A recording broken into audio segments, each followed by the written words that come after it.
Hi, we're going to be commissioning our pellet operation today. We've got the guys in from Comissioning Engineering out of Fort Wayne, Indiana. We're getting ready to fire it up here in a short while. But in the next weeks and months, we have some students and some other folks that are going to be checking out some different cocktails, both monolithic and blends of different biomass sources. This was harvested several years ago, waiting for this day. It's soybean stover, the leftover stalks and shells and whatnot from the tailings after the harvest for soybean. Same thing with corn. Corn stover, you see bits of stock, corn stalks and things. And we're going to have some other waste wood products. This is some cedar wood from some carpentry operations.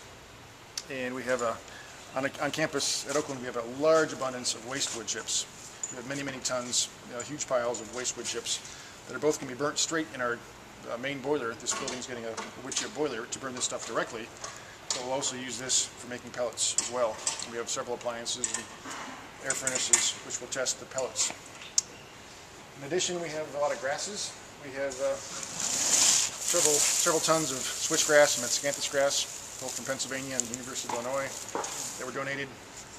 And we're going to try doing some different blends with switchgrass pellets. The idea is to look at how they perform in the pellet machine and also to see how they perform in the different appliances where we burn them. Look at the composition of the exhaust gases and the composition of the ash, and see how they, slagging and clinkers and things and how they work. There's a lot of science behind it which I won't go into right now, but that's what we're getting ready to do.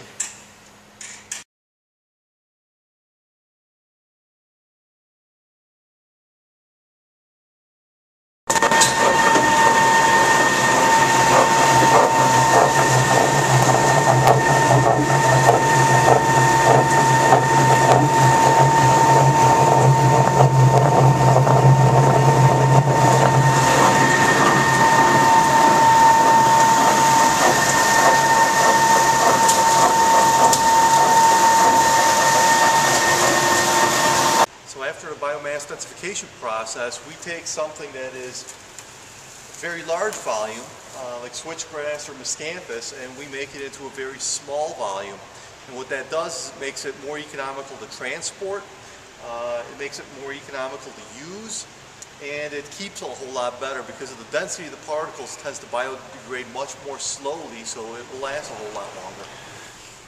The end result is that we get these little pellets that are very hard, much more dense in terms of energy than what we had originally in the switchgrass or the wood chips.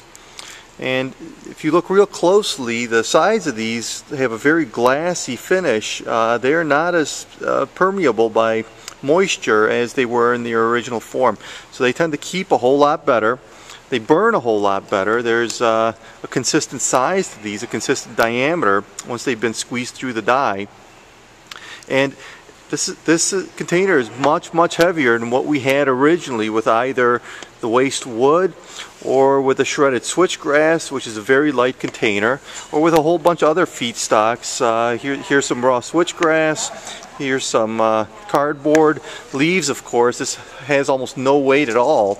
And densifying it will make it a whole lot more economical, especially transport, because transporting, for instance, leaves is not economical, because an entire truck full of leaves doesn't have a whole lot of energy to it. As a matter of fact, a whole truck full of leaves will basically be densified into one garbage bin, and that's about it. So doing that on site is probably going to be a whole lot more economical for that biomass in the long run.